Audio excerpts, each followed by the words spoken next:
Anime takes place in fantastical worlds where nothing makes sense, but we all watch anyway. That's pretty much the whole charm of the genre, really, as well as all the awesome animation, obviously. Oh, and another thing we all love about anime are the characters. We love the badass warriors who like to chew bubblegum and kick some butt and are coincidentally all out of bubblegum. But we also enjoy the puny characters who couldn't hurt a fly, not by choice, but because they're just that weak. When we see these weaklings find a way to come out victorious against uber-powerful opponents, they're some of the best moments in all of anime. So we decided to put the best instances of this together just for you.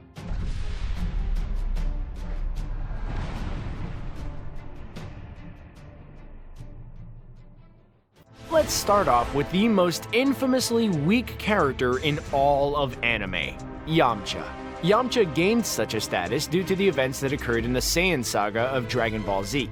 When the Saiyans arrived, they used the Cybermen to take care of the low-level warriors of Earth who stood to face them. Yamcha was the first to face the Cybermen, going head-to-head with one of the weird creatures. Although he struggled a bit, Yamcha held his own, making sure to counter every time the little guy managed to get a hit in. Eventually, Yamcha bested the Cybermen, knocking him back and leaving him the victor. However, the Cyberman was not quite dead yet, and with Yamcha's guard down, the creature made himself useful like his masters wanted by latching onto Yamcha, holding tight, and self-destructing, ending both their lives.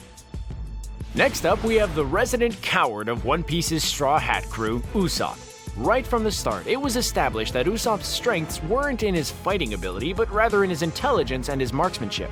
Easily scared and lacking in any kind of devil fruit power or insanely powerful skill, Usopp has been deemed by other characters and fans alike as one of the weakest fighters in the series. But he's proved that he can take down powerful opponents when he puts his heart into it. Specifically, Usopp has defeated Sugar and Perona, despite both opponents being significantly stronger than him. In both of these battles, Usopp showed that his wits were his greatest power since he was prepared for anything. This was especially true with his fight against Perona, since Usopp learned how to counteract her abilities, making him more or less immune to them, giving him the upper hand where the other Straw Hats were left vulnerable to her powers. One Punch Man has a huge cast of heroes, all of which rank from uber powerful like Saitama to much less so like Moomin Rider. Moomin Rider, who's basically just a powerless bike rider in a costume, is easily one of the weakest characters in the series. However, what he lacks in power, he more than makes up for in heart. But that didn't really help him when facing giant monsters like Deep Sea King. In fact, Moomin Rider isn't actually a case of a weak character beating a powerful opponent, but we wanted to include him for two main reasons. One, Moomin Rider won over the crowd that the Deep Sea King was threatening, since his heart and determination had the crowd cheering for his victory. Second, Saitama threw away his own glory and recognition to restore the people's faith in the Hero Association by claiming he took credit for the hard work of the heroes that fought Deep Sea King before him. So, in a way, Moomin Rider was responsible for wearing down the monster in the eyes of the crowd. Okay, maybe that's a stretch, but we wanted to include Moomin Rider in this video because he just tried so darn hard in this episode. In the world of Fullmetal Alchemist Brotherhood, humans are made superhuman by way of alchemy, which is so potentially powerful in the right or wrong hands that the state alchemists of Amestris were turned into human weapons during the Ishvalan War. In a world full of alchemy and other superhumans like the homunculi, normal humans are very likely to be outclassed in a fight. On paper, this is the case for Riza Hawkeye, a skilled markswoman in her own right, but a human who's without alchemic knowledge or powers. She could be considered weak in comparison to the likes of Mustang or the Elric brothers, yet Riza proved time and time again that she was actually one of the strongest members of the Resistance in the entire series. Not only was she able to take on and slow down homunculi with her expert shooting skills, but she was also key to helping Mustang use his flame alchemy after he lost his sight near the end of the series. Like Moomin Rider, Dragon Ball's Mr. Satan is a weak character who ended up getting credit for taking down a powerful opponent that he didn't actually defeat. However, unlike Moomin Rider, Mr. Satan embraced this, happily taking the credit and glory for defeating Cell, while the truth showed that he's actually a powerless, non-superhuman martial artist who did jack squat during the Cell games. Gohan was the one who actually killed the villain. However, Mr. Satan did eventually manage to defeat powerful opponents by the time of the Buu saga, doing so on two different occasions. First, Mr. Satan befriended Buu and eventually convinced him not to kill anymore, meaning he stopped the world's greatest threat just by talking to him, an impressive feat on its own. Later on, Mr. Satan once again assisted in stopping the Earth from being obliterated by Buu. How? Well, think about it. Without him speaking to the people of Earth and asking for their help in defeating Boo, Goku wouldn't have gotten the energy he needed to form the Boo-killing Spirit Bomb. So it's fair to say that weak ol' Mr. Satan played a big hand in taking down both Majin Buu and Kid Buu. Amongst the different types of magic in the world of Fairy Tail, there are pretty clear tiers, with styles like Dragon Slayer magic sitting at the top and Celestial magic falling a bit lower on the power scale. This happens to be the magical style of Lucy Heartfilia, one of the main characters of Fairy Tail and a member of the anime's titular magical guild. Lucy's celestial magic allows her to summon powerful warriors based on the zodiac signs to fight in her stead or help in other manners. Because Lucy doesn't actually do much fighting herself, both other characters and fans of the series have deemed her to be one of the weaker characters amongst the cast. However, if you look at her past battles and encounters, as well as the guild's major battles, you'll find that without Lucy, many of the main characters would be dead a couple of times over. In fact, Lucy was responsible for defeating Tartaros, one of Fairy Tail's strongest opponents, doing so by sacrificing the celestial spirit closest to her heart, Aquarius, a sacrifice that led to a heartbreaking farewell. This sacrifice proved that despite her being seen as weak, Lucy has what it takes to take out powerful enemies. Weak characters being outclassed by stronger opponents that they beat in the end is pretty much the definition of a true underdog narrative. And what's a better underdog story than a boxing anime like Megalobox? A modern sci-fi reboot of Champion Joe, Megalobox takes place in a world where boxers wear gear, cybernetic enhancements that make for superhuman boxing matches. However, series protagonist Joe, also known as Junk Dog, didn't fight with gear, facing each of his opponents in the big leagues with his bare hands, arms. In a superhuman boxing sport, Joe went in without powers, so to speak, making him comparatively weaker than his opponents throughout the series. But Joe was able to climb his way up the ranks and make it into the championship, facing each of his opponents and countering their gear's unique abilities with his ability to take a hit, get back up, and fight with intuition rather than cybernetic-assisted punches. The greatest example of this came when Joe defeated Mikio, a scientist and boxer who developed an artificial intelligence-based gear that could predict and counter any fighter's moves. By using his wits, Joe won against advanced technology with nothing but his body and some boxing gloves. Defeat can mean a lot of things besides just beating the snot out of someone, something that's especially true in the case of Dragon Ball's Oolong, who helped defeat Pilaf in the first saga of Dragon Ball. Sure, Emperor Pilaf is far from what anyone would consider powerful, but think back to his early days in the series. He had a wealth of resources at his disposal, including lots of robots and other advanced weaponry, and he got incredibly close to ruling the world. That's where Oolong came in. When Pilaf had gathered all the Dragon Balls and summoned Shenron, he was so close to wishing for world domination. And if he had, he would have been a powerful dictator who few could challenge. Luckily, Oolong thought quickly and jumped in at the last minute, making a goofy wish of his own to deny Pilaf of his power-hungry wish.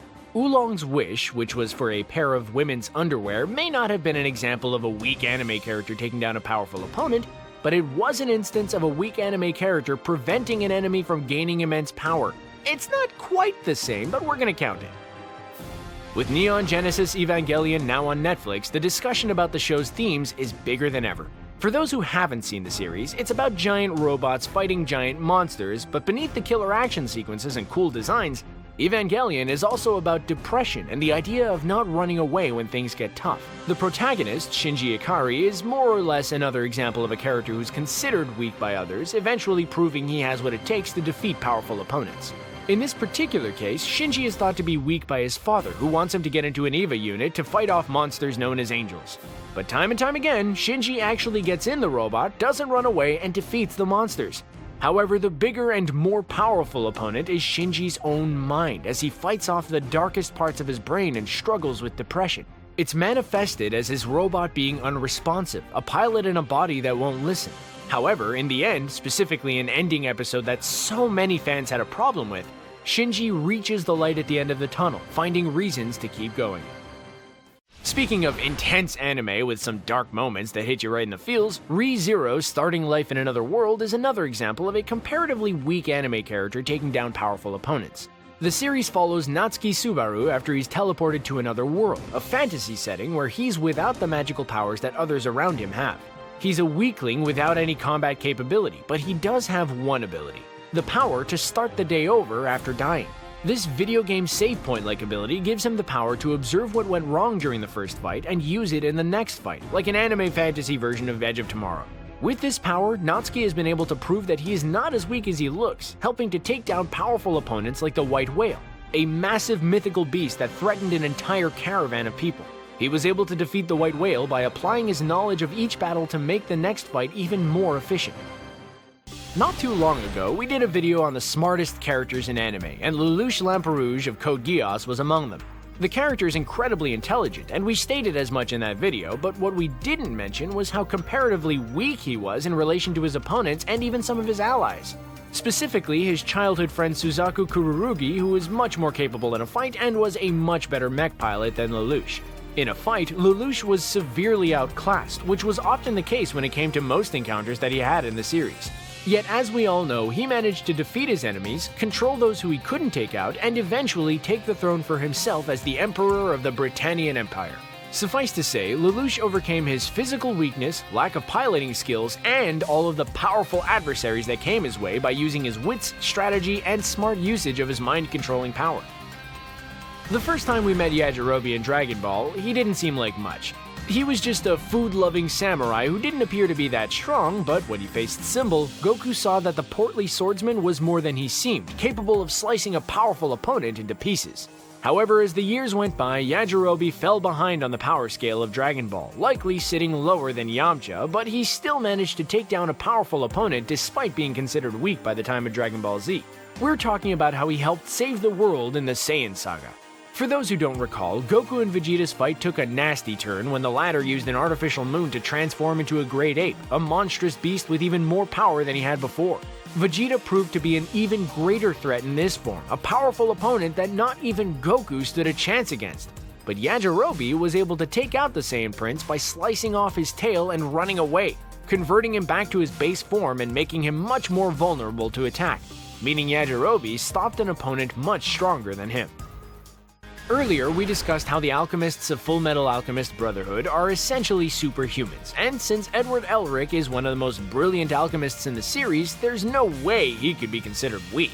However, as the series progressed, we learned of the main antagonist of the series, Father, a powerful homunculus with the insane aspiration to absorb the power of God using the souls of a country as fodder for the process. You know, normal villain stuff. The craziest part about this plan was the fact that Father actually succeeded in it, gaining a new body with the power to create anything at will and a lot of strength to boot.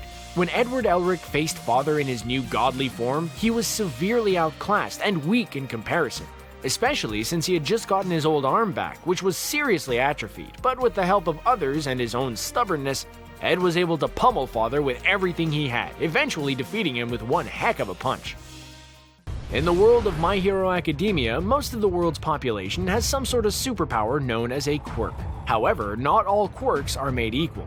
Some are relatively weak and useless, so not everyone with a power can make it as a professional hero, but that didn't stop a number of them from trying. We're referring to the characters in My Hero Academia who were born with quirks that many have deemed weak or useless or lacking in battle power, but who still aimed for their dreams of becoming heroes. One such example is Shota Aizawa, whose power of erasing the quirks of others is useful but doesn't give him much more power in battle, which is why he trained to become an expert in holding back opponents to more successfully use his quirk. Another example is Ochako Uraraka, whose quirk allows her to put people and objects into zero gravity, which, while useful, is weaker in comparison to others. Yet Ochako has taken out her fair share of powerful opponents or helped to defeat them in some way. The last entry in this video comes from Full Metal Panic, a series that features lots of cool mecha like the Behemoth. For those who haven't seen the series, the Behemoth is a mech more than 10 times the size of a regular piloted robot, which easily outclasses series protagonist Sosuke Sagara's mech in size and power. Because of this, anything that faced the Behemoth was comparatively much weaker than it. Yet members of Mithril's SRT were able to slow it down with nothing but a sniper rifle and a pickup truck, doing so by aiming at the machine's cooling units, a shot that very few could make. However, this didn't defeat the Behemoth, and it took Sosuke's Arbalest mech to take it down in the end. Even so, this proved to be a challenge due to the size difference, but through strategy, maneuverability, and the knowledge of Kaname Chidori and Telatha Testarossa, Sosuke was able to take out the giant robot. So there you have it, all the best anime underdogs and surprising weak character victories. What did you think? Which was your favorite in the bunch? Did we leave anyone out? Let us know what you think in the comments, and don't forget to subscribe to CBR for more anime videos. Thanks for watching.